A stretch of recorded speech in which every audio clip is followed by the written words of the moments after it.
আসসালামু আলাইকুম। আশা করছি সবাই আল্লাহর অশেষ রহমতে ভালো আছেন। ঈদ মোবারক সবাইকে। ২০২৬ সালে ঈদ আজকে উদযাপিত হয়েছে। আশা করছি সবাই অনেক আনন্দ করছেন এবং ঘোরাঘুরি করতেছেন। যথারীতি আমিও আলহামদুলিল্লাহ সকাল, সকাল চলে আসি মসজিদে। যেটা আমরা প্রতিবারই করি। সকালে গোসল করে মসজিদে চলে আসি হুজুরের খুতবা শোনার জন্য এবং ওয়াজ শোনার জন্য। আর আলহামদুলিল্লাহ সবাই একসাথে ঈদের নামাজ আদায় করি।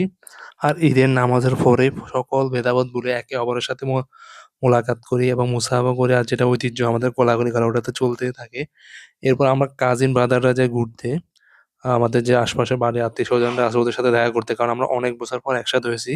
অনেকে আছেন প্রবাসী, প্রবাস থেকে আসছেন ঈদ করতে। তো তাদেরকে নিয়ে আমাদের আত্মীয়স্বজনদের বাড়িতে ঘুরতে যাই, আশপাশে সবার সাথে দেখা করি। তো আলহামদুলিল্লাহ খাবারের আয়োজনটা মোটামুটি ভালোই চলে। তো এভাবে দুপুর পর্যন্ত করে যায়। দুপুরের পর আমি যাই নানির বাড়িতে। কারণ মুরুব্বিদের ভিতরে নানি একমাত্র জীবিত আছেন। উনার সাথে দেখা করে আসি।